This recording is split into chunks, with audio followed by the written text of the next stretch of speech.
Hello students, अभी photo electric effect पे कुछ और क्वेश्चंस देखते हैं हम। अभी क्वेश्चन ही चल रहे थे, ठीक है। देखिए क्वेश्चन क्या है, बहुत ध्यान से सुनना है। इसने बोला है a light quanta with an energy of 4.9 electron volt ejects photoelectron from the metal with work function of 4.5 electron volt.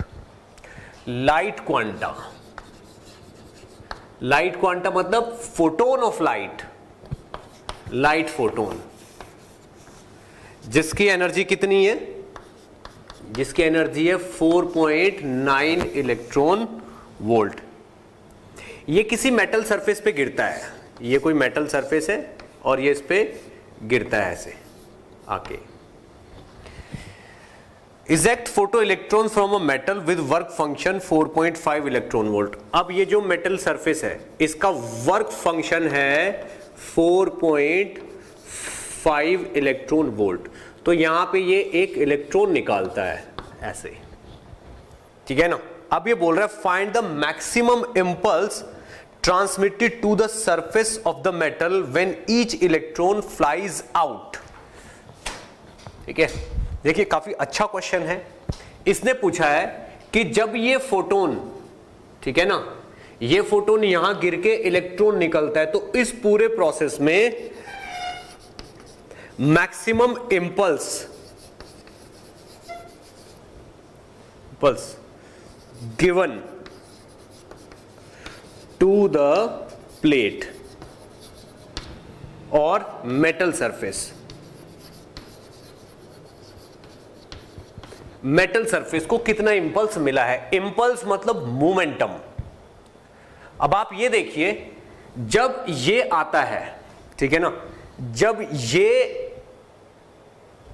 जो फोटोन है ये आता है तो ये कुछ मोमेंटम लेके आता है, जिसका मोमेंटम होता है, फोटोन का मोमेंटम कितना होता है, E/c, इतना मोमेंटम लेके आता है ये। और नॉर्मल इंसिडेंस मानना है यहां पे, नॉर्मल इंसिडेंस। इसका मतलब ये हुआ कि ऑलमोस्ट 90 डिग्री पे गिर रहा है तो ये इलेक्ट्रॉन भी 90 पे ही निकलेगा, ठीक।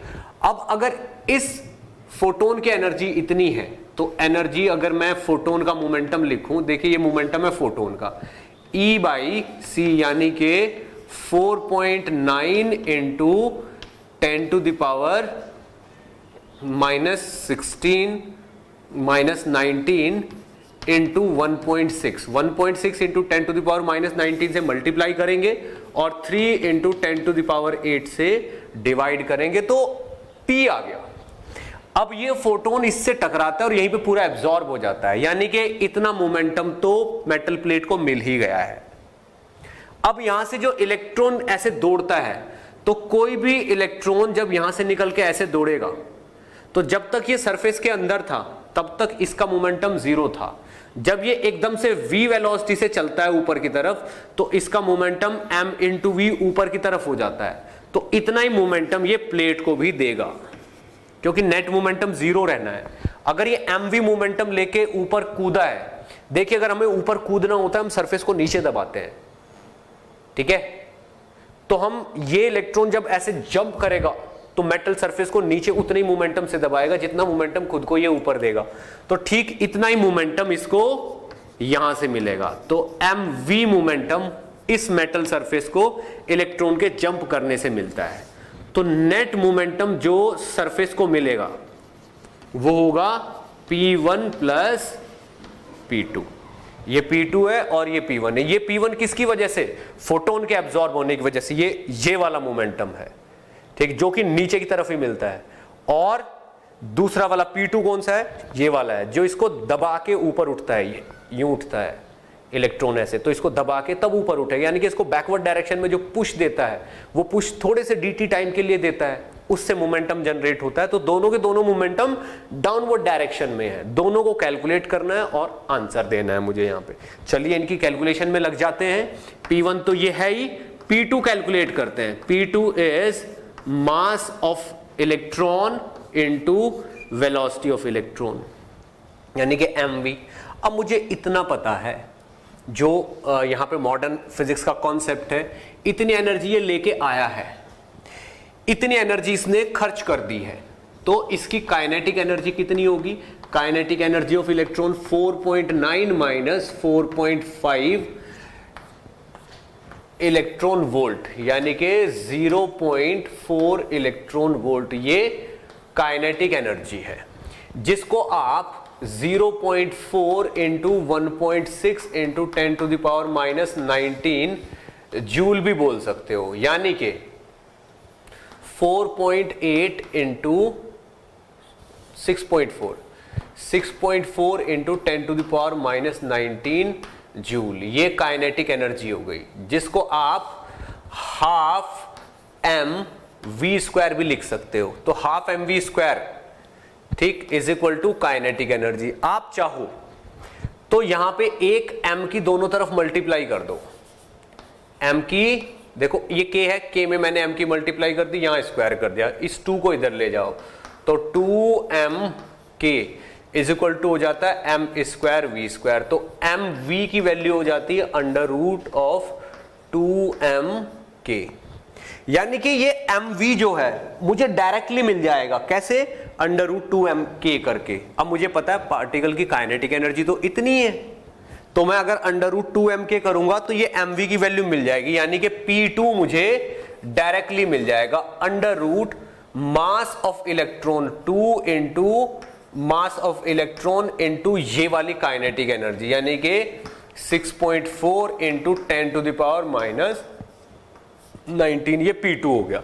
तो P1 ये हो गया और P2 ये हो गया, तो नेट मोमेंटम जो हमने ट्रांसफर किया है वो कितना बन गया? P1 plus P2। तो ये हो गया अपना 4.9 इंटू 1.6 डिवाइडेड बाई 3, तो 4.9 इंटू 1.6 और divided by 3 into 10 to the power कितना बनता है ये? -8 तो ऊपर जाके ये बन जाएगा और -19 तो माइनस का 27 plus under root of this 2 into ME into 6.4 into 10 to the power minus 19 plus P2। अब इस पूरे की वैल्यू अगर हम कैलकुलेट करेंगे यहां पे, तो पूरे की वैल्यू कैलकुलेट करने के बाद आएगी 3.43 into 10 to the power minus 25 kg metre per second.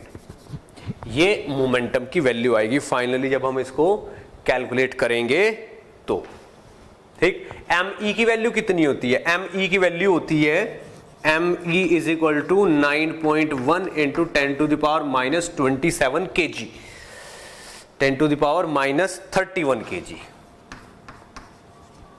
ये ME की वैल्यू, बस ये वाली वैल्यू यहां रखनी है, कैलकुलेशन करनी है, ये वाला आंसर आएगा, तो ये अपना आंसर हो जाएगा।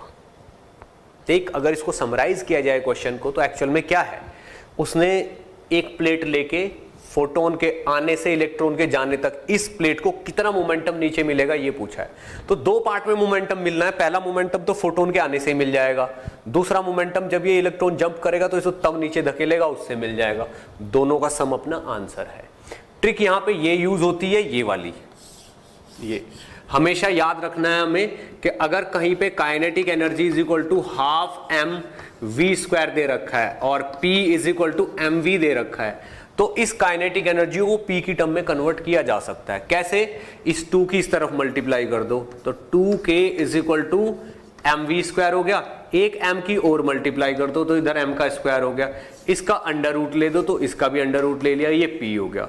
तो 2mk is equal to P with under root, या फिर एक काम कर लो, P का स्क्वायर कर लो, ठीक है ना, डिवाइडेड बाई 2m कर लीजिए, P का स्क्वायर करके डिवाइडेड बाई 2m कर लीजिए, ये भी काइनेटिक एनर्जी और मोमेंटम का रिलेशन है।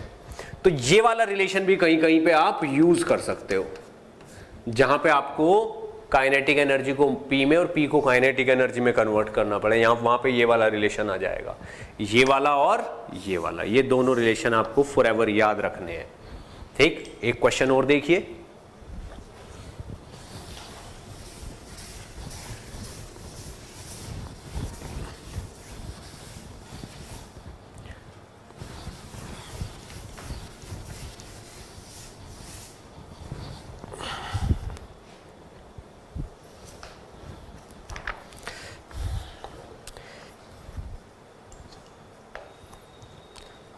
ओके इसने बोला the stopping potential for the photo electrons emitted from a metal surface of work function 1.7। Question ये है कि ये एक मेटल सरफेस है जिसका वर्क फंक्शन है 1.7 इलेक्ट्रॉन वोल्ट, यानी कि एक इलेक्ट्रॉन को निकालने के लिए इतनी एनर्जी देनी पड़ेगी। The stopping potential for the photo electron, और स्टॉपिंग पोटेंशियल की बात कर रहा है for the photo electron emitted by a metal surface of work function 10.4 volt. This is 10.4 volt, इतने वोल्ट का है। Find the wavelength of the radiation used, find lambda of radiation, वो ये पूछ रहा है रेडिएशन का लैम्डा कितना है जो इस पे गिर रहा है। Also identify the energy levels in the hydrogen atom which will emit this wavelength. अब उस हाइड्रोजन, इसकी नहीं, इस वेवलेंथ का जो रेडिएशन ये निकल रहा है, इतना रेडिएशन हाइड्रोजन के एटम में इलेक्ट्रॉन किस ऑर्बिट से किस ऑर्बिट में ट्रांजिशन ले कि इसके बराबर का रेडिएशन निकले। ठीक है, चलिए देखते हैं, पहले हम अपने बेसिक वाले काम से छुट्टी पाएं। ठीक, देखिए क्वेश्चन क्या पूछा गया कि इसका वर्क फंक्शन इतना है और इससे जो यहां से आता है फोटोन, उससे जो इलेक्ट्रॉन निकलता है ये, इस इलेक्ट्रॉन का स्टॉपिंग पोटेंशियल इतना है, यानी कि इस इलेक्ट्रॉन की काइनेटिक एनर्जी होगी Q इंटू वी। Q कितना है E और V कितना है 10.4। ठीक है, तो 10.4 into 1.6 into 10 to the power -19 इतने जूल की इस इलेक्ट्रॉन की काइनेटिक एनर्जी है। क्योंकि जो स्टॉपिंग पोटेंशियल है वो पोटेंशियल क्या होता है, इलेक्ट्रॉन को रोकने वाला पोटेंशियल जो इसको रोक दे, यानी कि जितनी भी इसके पास काइनेटिक एनर्जी है, जितनी भी इसके पास काइनेटिक एनर्जी है उसको पोटेंशियल में कन्वर्ट कर ले। और अगर कोई चार्ज जिसका चार्ज Q है वो V पोटेंशियल को क्रॉस कर लेता है तो उसमें पोटेंशियल एनर्जी का चेंज कितना आ जाता है Q इंटू V, यानी कि जो इलेक्ट्रॉन की काइनेटिक एनर्जी है उसको अगर खत्म करना है तो उसकी पूरी एनर्जी को पोटेंशियल में बदलना पड़ेगा, यानी कि उसकी पूरी एनर्जी को पोटेंशियल एनर्जी में बदलना पड़ेगा। तो काइनेटिक एनर्जी यहां पे इस एनर्जी के बराबर हो जानी चाहिए, यानी काइनेटिक एनर्जी खत्म होएगी तो इतनी पोटेंशियल एनर्जी बनेगी और दोनों बराबर होंगे। तो kinetic energy is equal to Q into V, Q into V इतने जूल होएगी। अब आप ये देखिए यहां पे अगर ये काइनेटिक एनर्जी है और ये वर्क फंक्शन है, वर्क फंक्शन कितना हो गया 1.7 into 1.6 into 10 to the power -19 joule, ये वर्क फंक्शन है। अब जो एनर्जी ऑफ फोटोन है उसको निकालोगे तो work function plus kinetic energy दोनों को जोड़ोगे तब फोटोन की एनर्जी आएगी। अब आप इसमें ऐड करके देखिए 10.4 प्लस 1.7, इन दोनों को ऐड किया मैंने, 10.4 प्लस 1.7 लेके इसमें 1.6 इंटू 10 टू द पावर -19 की मल्टीप्लाई कर दी कॉमन लेके, ये हो गया। अब 10.4 और 1.7 कितना बनेगा 1, ये बनेगा 12.1 into 1.6 into 10 to the power -19, ये टोटल काइनेटिक और टोटल एनर्जी बनेगी फोटोन की। अब मुझे निकालना है क्या है लैम्डा ऑफ द रेडिएशन। अब ये जो E है किसी भी फोटोन की एनर्जी किसके बराबर होती है hc अपॉन लैम्डा के, तो hc अपॉन लैम्डा के बराबर करना है इसको। तो यहां से लैम्डा की वैल्यू आ जाएगी hc अपॉन E। E कितना है 12.1 into 1.6 into 10 to the power -19। ठीक, अब अगर इसको कैलकुलेट किया जाए तो this is 6.62 into 10 to the power -34 into 3 into 10 to the power 8 और डिवाइडेड बाई कितना 12.1 into 1.6 into 10 to the power -19, ये हो जाएगा। जब हम इसको सॉल्व करेंगे तो अपना फाइनल आंसर आएगा lambda is equal to 1024 angstrom, ये अपना आंसर आ जाएगा 1024 एंगस्ट्रॉम। अब आप ये देखिए दिस इज 1.21, इसको आप, इस एनर्जी को आप 12.1 इलेक्ट्रॉन वोल्ट भी लिख सकते हो। 12.1 इंटू 1.6 10⁻19 है ना, तो इसको आप 12.1 इलेक्ट्रॉन वोल्ट भी लिख सकते हो। अब आप ये देखिए हाइड्रोजन के एटम में 12.1 इलेक्ट्रॉन कब निकलता है? n इज इक्वल टू 3 से n इज इक्वल टू 1 पे जब ट्रांजिशन होता है तो 12.1 इलेक्ट्रॉन वोल्ट का रेडिएशन निकलता है। ये तो हम जानते हैं हाइड्रोजन में किस से किस में आने पे कितना एनर्जी का डिफरेंस आता है, वो इसी से पता चलता है। ठीक,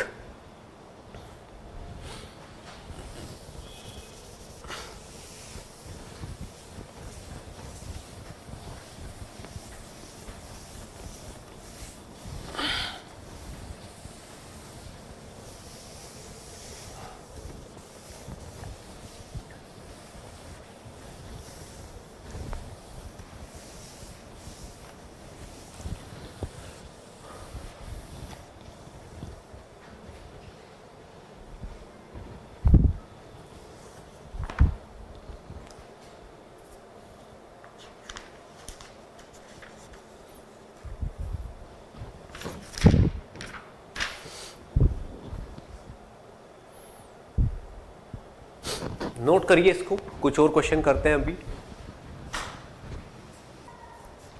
ओके, क्वेश्चंस और देखिए।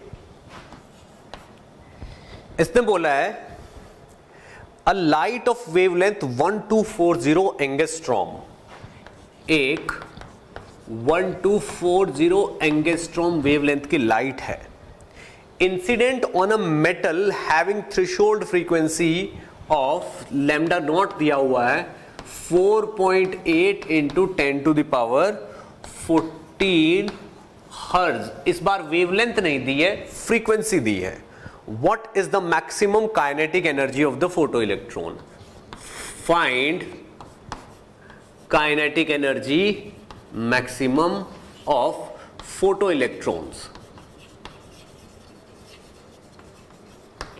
of photoelectrons if light has intensity। इसी में एक चीज और जोड़ी है उन्होंने क्वेश्चन में, if light has intensity of 100 watt per centimeter square, light की इंटेंसिटी अगर 100 watt per centimeter square है, then calculate the number of incident photons per meter square per second।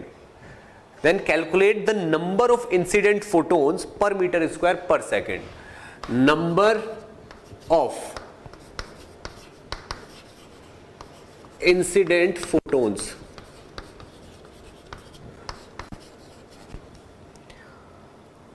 per meter square per second।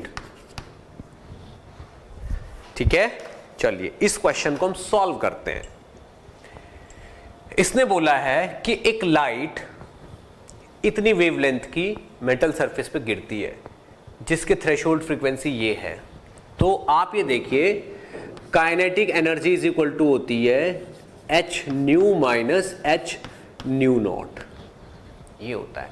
ये तो total energy है photon की जो उस पर आती है, ये वर्क फंक्शन है, इसमें से माइनस करके काइनेटिक एनर्जी बचती है।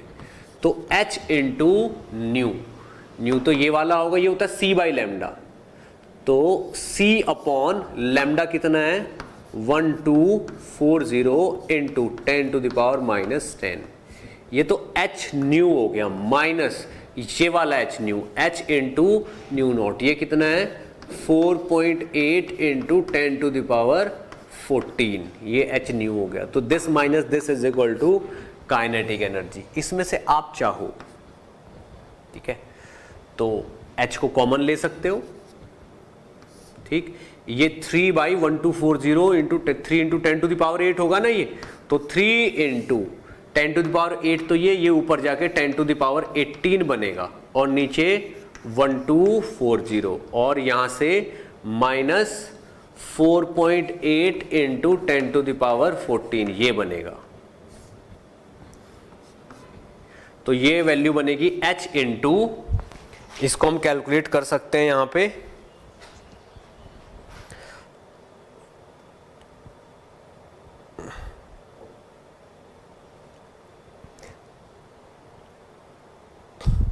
थ्री डिवाइडेड बाई 1240, तो ये बनेगा 2.42 इंटू 10⁻15 माइनस 4.8 इंटू 10⁻14। तो आप चाहो तो इस पॉइंट को यहां पे लगा लो और इसको भी आप 14 कर लो, ये हो जाएगा। तो 24.2 में से 4.8 करके h की मल्टीप्लाई करते हैं हम, तो यहां पे h की मल्टीप्लाई वगैरह करके आंसर आ जाएगा आपका 12.8 इंटू 10⁻, कितनी दी हुई है, 10⁻⁻19 जूल, ये आंसर हो जाएगा। तो this will B maximum kinetic energy. अब ये क्वेश्चन एक ही साथ है, पर ये तो क्वेश्चन बिल्कुल इंटायरली डिफरेंट है, ये क्वेश्चन तो इंटायरली डिफरेंट है। इस क्वेश्चन का आंसर तो ये आ गया, उस वाले का भी देखते हैं अभी।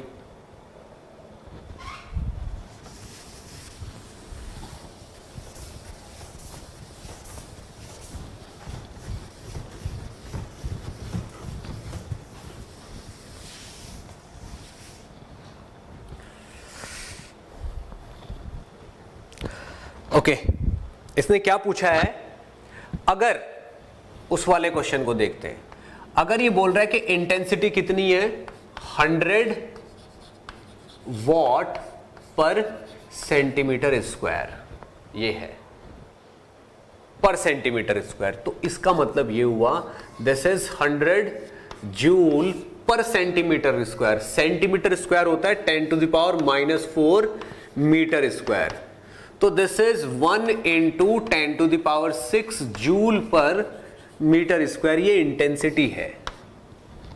ठीक, तो वो पूछ रहा है calculate the number of incident photons per second per unit area, यानी कि अब ये जो भी इंटेंसिटी है, अगर एक फोटोन की एनर्जी निकाली जाए तो वो होती है hc/λ, ठीक है ना। तो वो hc/λ कितना बन रहा था हमारा, 6.62 इंटू 10⁻⁻34 इंटू 3 इंटू 10⁸ और डिवाइडेड बाई 1240 इंटू 10⁻⁻10, ये hc/λ बन रहा था हमारा।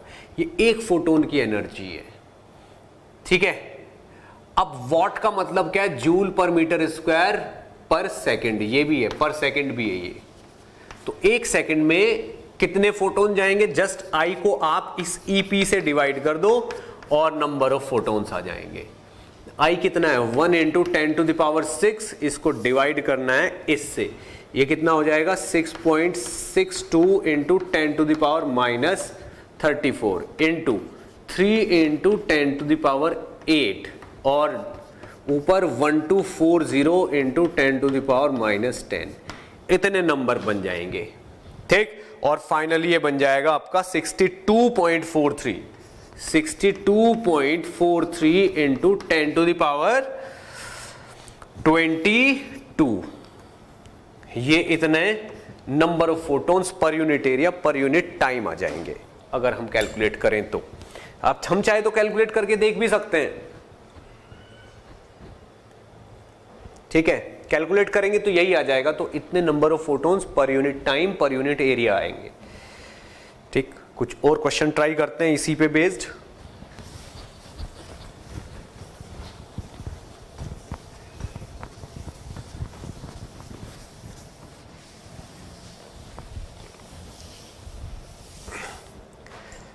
देखिए ये जो क्वेश्चन है ये वाला, इसका मीनिंग क्या है, ये बोल रहे हैं कि इतने वॉट एनर्जी पर सेंटीमीटर स्क्वायर होती है, यानी कि अगर कोई भी सोर्स है, मान लीजिए ये सोर्स है, इसके चारों तरफ आपने ये स्फीयर बना दिया। तो यहां पे अगर ये आप एक कोई एरिया ले रहे हो, इस सोर्स से निकलने वाली लाइट इस एरिया से पास हो रही है, यूं इस एरिया से पास हो रही है ये वाली लाइट, ये तो ये जो एरिया है यहां से जो लाइट आ रही है और यहां से निकल के जा रही है, यहां से जो लाइट आ रही है और यहां से निकल के जा रही है, ये वाले एरिया पे समझ लो 100 जूल पर सेकंड।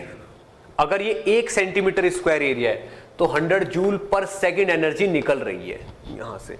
यही तो बोल रहा है कि 100 जूल पर सेकंड पर centimetre square, 1 centimetre square area से 1 सेकंड में 100 जूल निकल आती है। तो अगर ये एरिया 1 मीटर का हो जाए तो कितनी निकलेगी? 1 × 10⁶ जूल, इतनी निकलेगी।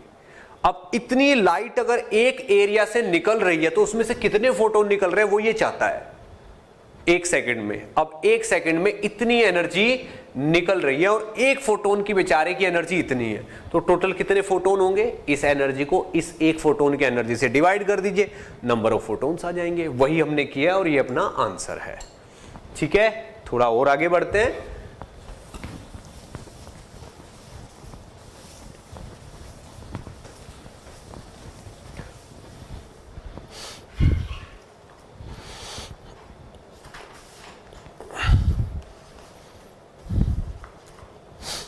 एक क्वेश्चन और देखिए, ये बोल रहा है a metallic surface is illuminated alternatively. ठीक है, एक मेटेलिक सरफेस है जिसको ऑल्टरनेटिवली हम इल्यूमिनेट करते हैं। Metallic surface is illuminated alternatively with the light of wavelength, with the light of wavelength 3000 angstrom and with the light of wavelength 6000 angstrom। इतनी wavelength की लाइट से हम 2 बार उसको इल्यूमिनेट करते हैं respectively. It is observed that the maximum speed of the photoelectrons under these illumination, maximum speed of photoelectrons is in the ratio of 3:1 respectively। Calculate the work function of the surface। surface का work function बताइए। Find work function of the surface, ये पूछा हुआ है। ठीक, चलिए देखते हैं होता क्या है। ये मेटेलिक सरफेस है,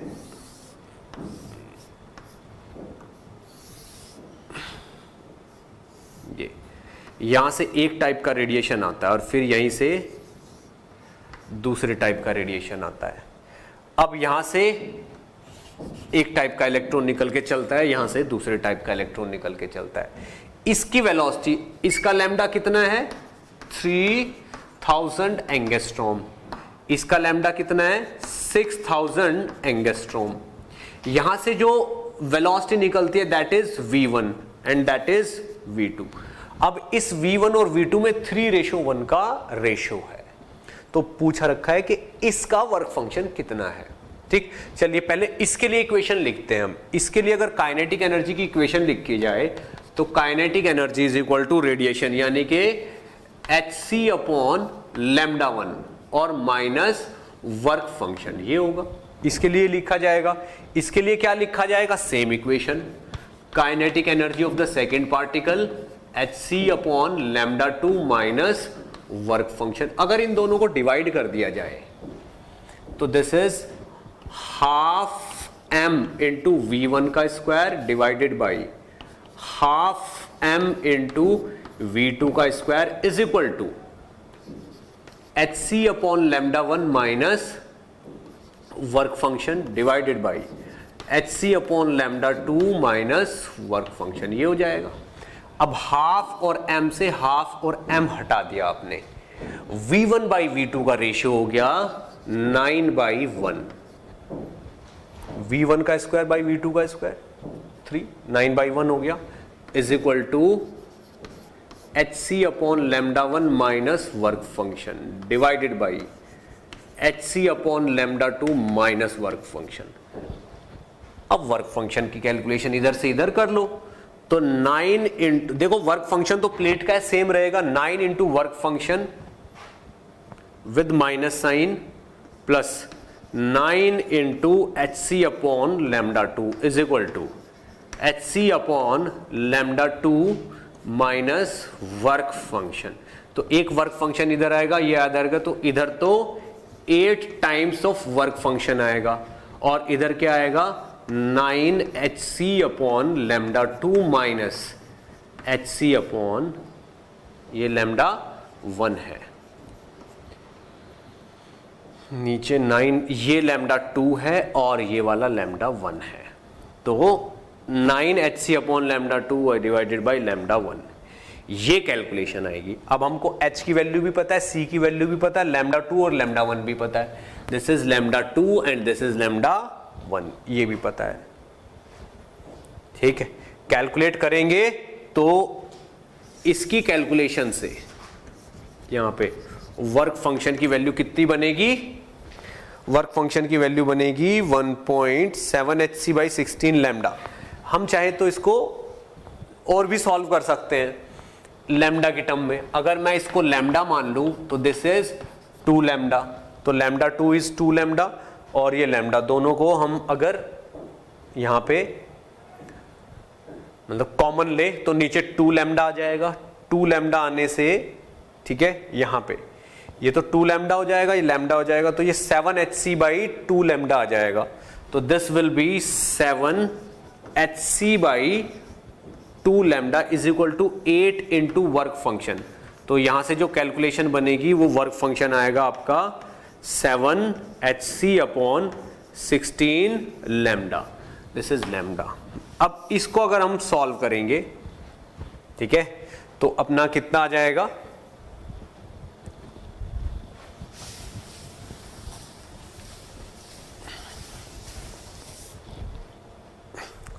तो यहां पे वर्क फंक्शन की वैल्यू आ जाएगी 7 इंटू एच सी, यानी कि 6.62 into 10 to the power minus 34 into 3 into 10 to the power 8, 7 H C by 16 into lambda, lambda is 3000 angstrom 10 to the power minus 10।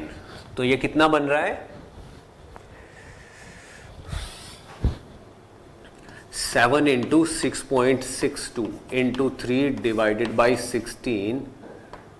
अब इस 3 से ये वाला 3 कट के 1000 रह गया, तो केवल 16 छोड़ दो, ये 3 भी छोड़ दो यहाँ पे, 7 इंटू नीचे 1000 हो गया तो 10 टू द पावर माइनस 7 हो गया, तो नीचे 10 टू द पावर माइनस 7 हो गया और ऊपर माइनस 34 प्लस का 8, तो into 10 to the power minus 26 ऊपर हो गया।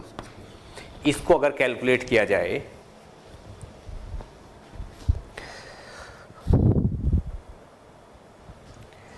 तो 7 इंटू 6.62 और divided by 16, 2.89, this is 2.89 into 10 to the power minus के 26 प्लस का माइनस का 19 हो गया। ठीक है, तो दिस इज वर्क फंक्शन। एक तो अपना यही आंसर है, लेकिन अगर इसको इलेक्ट्रॉन वोल्ट में निकालना है तो आप ठीक है इस चीज को डिवाइड कर सकते हो 1.6 से, तो this will B 1.81 electron volt. ये भी अपना आंसर है, ये भी अपना आंसर ही है, चाहे आप इसको इलेक्ट्रॉन वोल्ट में कन्वर्ट करके आंसर दे दो या फिर जूल की टर्म में आंसर दे दो, इतने जूल और इतने इलेक्ट्रॉन वोल्ट। इसको 1.6 into 10 to the power minus 19 से डिवाइड करना है तो ये आ जाएगा। ठीक है, नोट करिए, फिर थोड़ा सा और आगे बढ़ते हैं हम।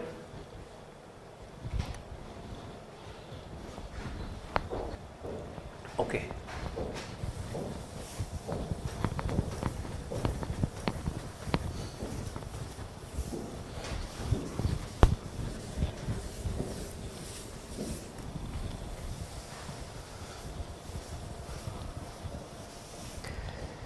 और क्वेश्चन देखिए एक जो कि AIPMT मेंस में आया हुआ है 2007 में।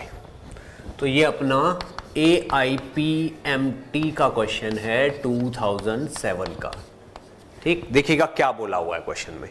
ये बोल रहा है the strength of magnetic field required, यानी कि B की वैल्यू जो रिक्वायर्ड है, strength of magnetic field required to bend a photo electron of maximum energy in a circle of radius 50 centimetre. अगर 50 सेंटीमीटर की रेडियस के सर्कल में किसी इलेक्ट्रॉन को, फोटो इलेक्ट्रॉन को ऐसे बेंड करना है, जिसकी रेडियस कितनी होनी चाहिए, 50 centimetre. When light of wavelength 333 angstrom is incident on a barium emitter, यानी कि जो लाइट है उसकी वेवलेंथ कितनी है, 3300 एंगस्ट्रॉम। ठीक है, यानी कि अगर ये बेरियम का एमिटर है, इस पे जो लाइट गिरी है वो इतनी स्ट्रेंथ की लाइट, इतनी वेवलेंथ की लाइट गिरी है, तो यहां से ये इलेक्ट्रॉन निकला। अब इस इलेक्ट्रॉन को ऐसे समझ लीजिए बेंड कराना है, इस इलेक्ट्रॉन को ऐसे बेंड कराना है, कितनी रेडियस में, 50 सेंटीमीटर। तो इसके लिए जो मैग्नेटिक फील्ड चाहिए that is 6.7 into 10 to the power -6 tesla, ये चाहिए। Then what is the value of charge on the photo electrons, यानी कि ये जो फोटो इलेक्ट्रॉन्स हैं उन पे चार्ज की वैल्यू कितनी है, ये पूछा गया है। ठीक है, and work function of the barium दिया हुआ है यहां पे। Work function of the barium is 2.5 electron volt and mass of the electron is 9.1 into 10 to the power -31 kg। इतनी सारी बातें यहां पे बताई गई हैं। चलिए, एक बहुत ही अजीब चीज पूछी है यहां पे, charge on the photo electrons. Photo electron तो इलेक्ट्रॉन्स ही होते हैं, तो चार्ज तो 1.6 इंटू 10 टू द पावर -19 ही आना चाहिए। ठीक, पर हो सकता है ये बहुत सारे फोटो इलेक्ट्रॉन्स का ग्रुप हो जिसको ये बेंड करने की कोशिश कर रहे हैं, तो वो चार्ज ही पूछ रखा है इन्होंने। चलिए देखते हैं क्या हो रहा है। ये तो लाइट है, ठीक है, तो जो काइनेटिक एनर्जी निकलने वाली है that is H nu minus work function से निकलेगी। एच न्यू यहां से निकलेगी, यानी कि H into C by lambda minus work function is kinetic energy, जो कि 12mv² होगी। ठीक है, 12mv² होगी। ठीक, चलिए इसको अगर मैं कैलकुलेट करूं तो h तो 6.62 इंटू 10 टू द पावर -34 हो गया, ये हो गया 3 इंटू 10 टू द पावर 8 हो गया, और ये चीज हो गई 33, यानी कि 3300 इंटू 10 टू द पावर -10, ये n माइनस वर्क फंक्शन कितना दे रखा है, 2.5 इलेक्ट्रॉन वोल्ट, यानी कि 2.5 into 1.6 into 10 to the power -19, ये आपकी काइनेटिक एनर्जी है 12mv², जिसको अभी थोड़ी देर बाद हम कैलकुलेट करेंगे। ठीक, चलिए ये काइनेटिक एनर्जी आ गई, किसकी, इलेक्ट्रॉन की। और आपने सुना होगा जब मैग्नेटिक फील्ड में कोई इलेक्ट्रॉन घूमता है तो work done by magnetic field 0 होता है, इसलिए उसकी काइनेटिक एनर्जी में कोई चेंज नहीं आता। तो काइनेटिक एनर्जी तो घूमते हुए उतनी रहेगी। अब घूमते हुए रेडियस का फॉर्मूला क्या होता है, mv/qb, यानी कि q into B into R is equal to होगा mv, यानी कि p, और हमने अभी अभी पढ़ा था कि p²/2m is equal to kinetic energy, यानी कि q का स्क्वायर, b का स्क्वायर और r का square divided by 2m is kinetic energy. तो यहां पे ये वाली चीज को किसके बराबर करना है, इसके, तो यानी कि q का स्क्वायर, b का स्क्वायर और r का स्क्वायर और divided by 2m is this whole calculation, जो भी है, जो ये यहां पे आ रखी है, जितनी भी है ये वाली चीज। ठीक, अब जब हम इसको कैलकुलेट करेंगे यहां पे, तो 2m की मल्टीप्लाई कर देंगे, b² और r², नीचे r की वैल्यू कितनी है, r की वैल्यू दे रखी है 0.5।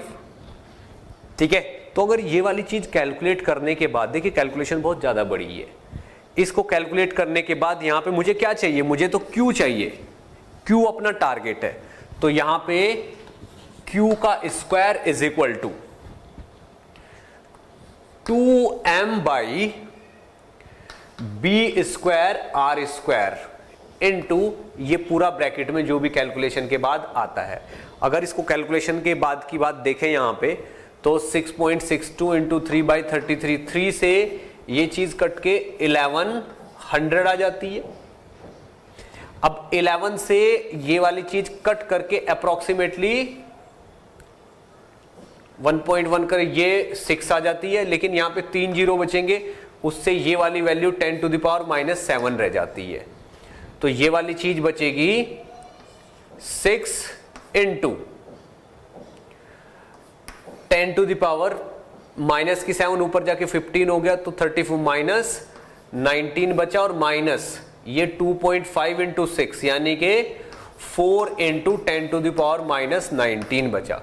तो ये अप्रोक्सीमेटली 2 इंटू 10⁻⁻19 हो जाएगा। और तो Q की वैल्यू हो जाएगी under root of whole this 2 into 9.1 into 10⁻31 into 2 into 10⁻19 और डिवाइडेड बाई b का स्क्वायर। b का स्क्वायर कितना आएगा 6.7 इंटू 10⁻6 का स्क्वायर इंटू 0.25 यानी कि r का स्क्वायर। r तो 0.5 है, उसका स्क्वायर इतना आ गया।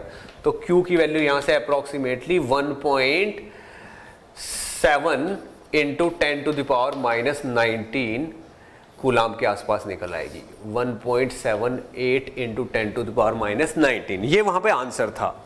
तो Q की वैल्यू यहां से कितनी निकल के आ रही है 1.78 इंटू 10⁻19 कूलाम के आसपास। जब हम कैलकुलेशन करेंगे तो यही वो वहां पे आंसर था। ठीक है, देखिए यहां पे क्या कॉन्सेप्ट लगा है, यहां पे ये वाला कॉन्सेप्ट लगा है।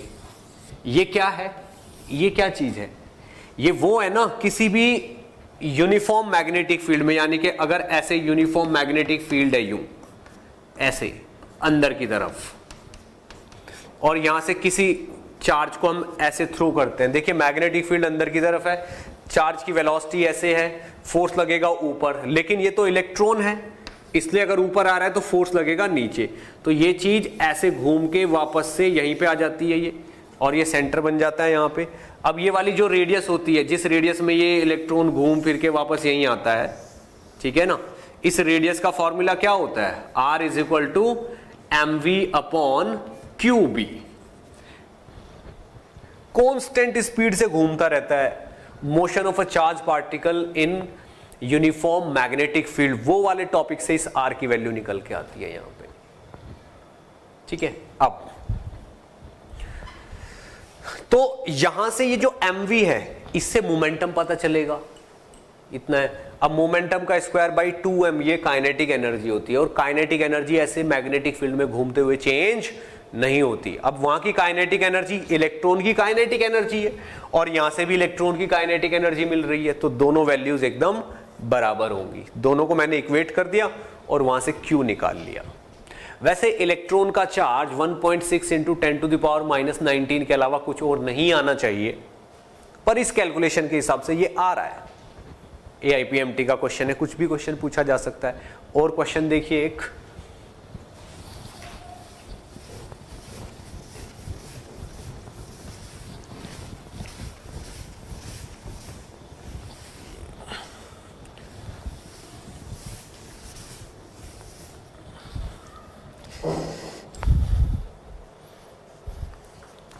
ये अगेन AIPMT 2008 का क्वेश्चन है।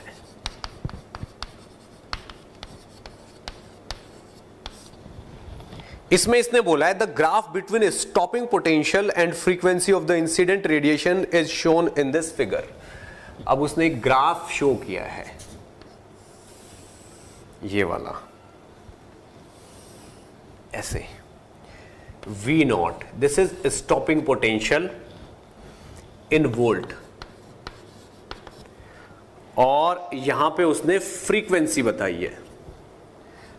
तो इस पे फ्रीक्वेंसी, तो यहां की फ्रीक्वेंसी जो है, इस जगह की फ्रीक्वेंसी इज 1 इंटू 10⁻14 हर्ट्ज, ठीक है, तो यहां 1 है तो ये 5 है, तो 5 के अकॉर्डिंग ये चीज कितनी है, अगर ये 1 है तो ये 5 है, 5 के अकॉर्डिंग स्टॉपिंग पोटेंशियल कितना आ रहा है 1.656, 1.656 ये डेटा दिया हुआ है, ठीक है ना। तो पूछ रहा है प्लैंक्स कांस्टेंट की वैल्यू बताइए, find the value of Planck's constant.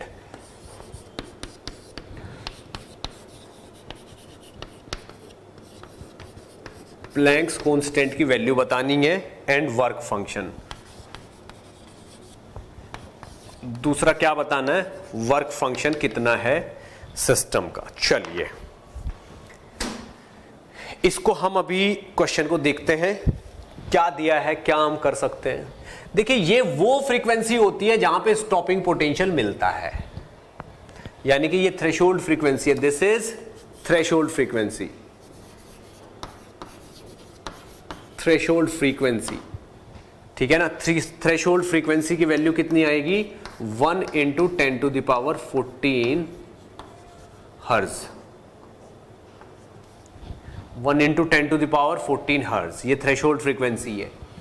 यानी कि वर्क फंक्शन सीधे सीधे क्या होता है h न्यू नॉट, तो वर्क फंक्शन तो यही हो गया, यानी कि 6.62 × 10⁻34 इंटू न्यू नॉट कितना है 1 × 10⁻14 हर्ज, तो यानी कि 6.62 × 10⁻20 जूल, ये वर्क फंक्शन हो गया। लेकिन प्रॉब्लम क्या है यहां पे, अभी हम h की वैल्यू नहीं यूज कर सकते, क्यों, क्योंकि h की वैल्यू ही तो पहले इसने पूछी है, पहले वो निकालनी पड़ेगी मुझे, ठीक है, कोई बात नहीं, हम उसकी वैल्यू को निकालते हैं।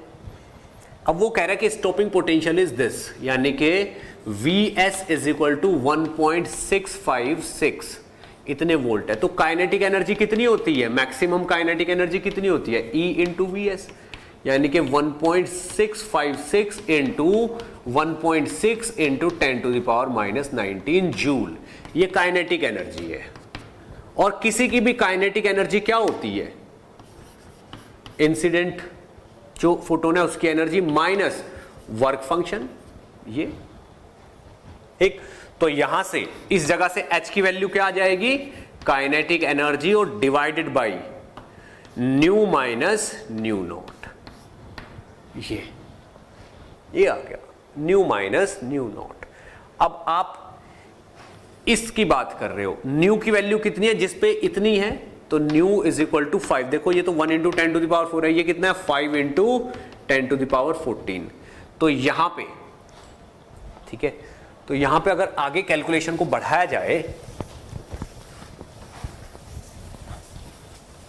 तो हम क्या बात कर रहे हैं यहां पे, इस जगह पे ये जो न्यू माइनस न्यू नॉट है, ये न्यू कौन सा वाला है, ये वाला है ना, यानी कि इतने इंसिडेंट रेडिएशन की वेवलेंथ अगर हम यूज करेंगे तो इतना स्टॉपिंग पोटेंशियल चाहिए, वही तो हमने यूज किया है, तो यहां पे न्यू की वैल्यू ये हो गई, तो h = हो गया अपना, काइनेटिक एनर्जी कितनी बनी 1.656 × 1.6 × 10⁻19, ये तो अपनी काइनेटिक एनर्जी बन रही है, divided by new minus new not, यानी कि 5 - 1 × 10⁻14, ये अपनी h की वैल्यू बन रही है, ठीक। तो ये 4 आ गया, 4 से 1.6 से 0.4 आ गया, तो 1.656 × 4.4, देखिए ये 5 - 1 4 बनेगा, 4 को 1.6 से, तो ये बनेगा 0.4 × 10⁻19, तो ये हो गया, और माइनस का 14 ये हो गया, तो माइनस का 33 हो गया, तो ये बनेगा 1.6 × 0.662 × 10⁻33 या 6.62 × 10⁻34, ये h की वैल्यू आ गई। अगर ये h की वैल्यू आ गई है अपने पास, तो अब वर्क फंक्शन भी आ जाएगा, वर्क फंक्शन = क्या हो जाएगा 6.62 × 10⁻34 इंटू न्यू नॉट, जो कि यहां पे आ ही रहा है, ठीक। यही अपना आंसर भी है। इन्होंने क्या आंसर्स दिए हुए वो देख लेते हैं। एक तो यही आंसर है अपना।